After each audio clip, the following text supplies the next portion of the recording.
Well, good evening, everybody, and figured I would take the time to review Chrome's sophomore fucking just full frontal badass album, Alien Soundtracks, from 1977. Now, this was Chrome's second album, as I just said. You had the, what the fuck is it called? The Visitation in 1976, which was definitely fucking weird, but it wasn't the Chrome that we all know and love.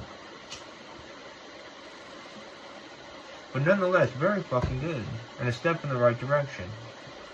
It has a very psychedelic and proggy, sort of sci-fi punk element to it. Not so much as you'd see on Alien Soundtracks and the Mighty Half Machine Lip Moves. But today, I figured that I would start with Alien Soundtracks, a fucking opus. And for sure, I know it ain't making Rolling Stone's top albums list, but one of the best albums ever fucking recorded. It's really wonderful that a band was able to capitalize on science fiction and punk in the year punk bloomed. That's really fucking great.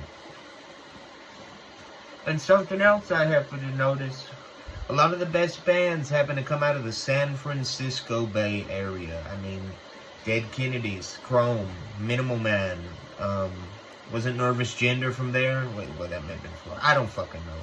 Point is, a lot of bands out of the Bay Area fucking rip, and that's no mystery. So in 1977, Chrome unleashed Alien Soundtracks, and dragging behind it was a colossal fucking dick, because the balls on this album are just fucking absurd. They're ridiculous. They're so fucking big for an album of this stature. And starting out with the colossal Chromazone Damage. What a fucking way to start an album. It's crazy. I love the sounds in it. I love when they start reversing it. It's fucking wild. It's really fucking out there. And it's almost like if a Rolling Stones song got fucking injected with PCP or acid or some shit.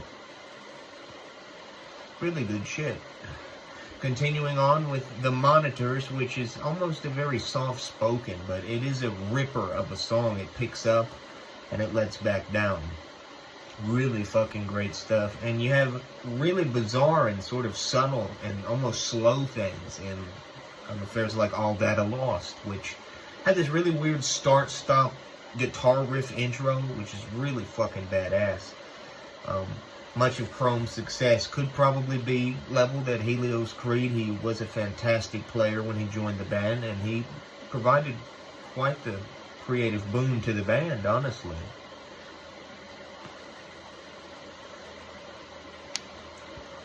Popping that shit, NXT. But every song on here is fan-fucking-tastic. I mean, ST-37 and the mighty Magnetic Dwarf Reptile. Everything on this album is fucking great. Even if I don't like Nova Feedback that much.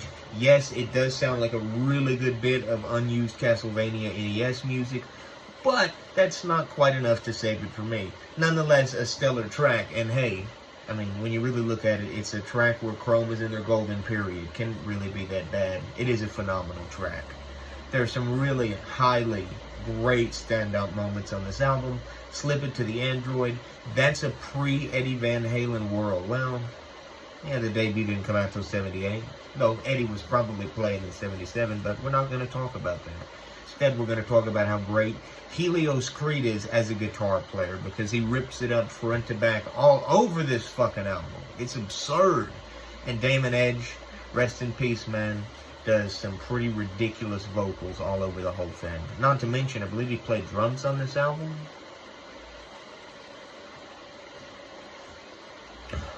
And while it is pretty primitive and sort of a little rough around the edges, it still makes for a stellar performance from the two of them. And there was probably a few backing musicians as well.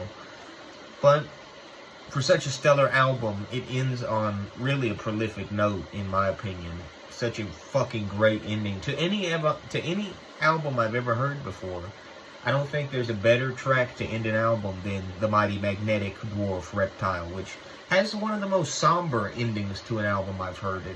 It's almost like a mix of 3 or 4 different songs, and they just threw it all together. It ends with what sounds like I could only describe as being stranded on a fucking island with a few coconuts. That's exactly the kind of fucking music that would play. It's at the end of Magnetic Dwarf Reptile. And what Chrome would go on to do with their next album was arguably even better. I mean, that's my favorite Chrome album. Chrome are one of the best bands to ever do it. And honestly, their first 3 albums are pretty good fucking proof of that. Alien Soundtracks is without a doubt one of the best punk albums ever recorded of all time. And that's just uncontestable. Great fucking album. Great songs. Really, really creative and really out there. It even has some more bluesier cuts like Ferrochromium. And one of my all-time personal favorites is Pygmies in the Park. Just because of that balls-to-the-wall, shit-kicking riff in the latter half of the song. It's totally fucking bonkers. It's just crazy. If UFO fanatics were real, and they were fucking huge in congregations, Chrome is the music that they would serenade each other to. Well, that basically does that. So if you want to get more into science fiction or punk rock, really lo-fi, kind of experimentally, almost psychedelic experimentally infused punk, check out Chrome Alien Soundtracks. And I'll probably get into reviewing Half Machine Lip Moves at another time. Probably won't be covering Chrome in the 80s. Sorry, Gabe.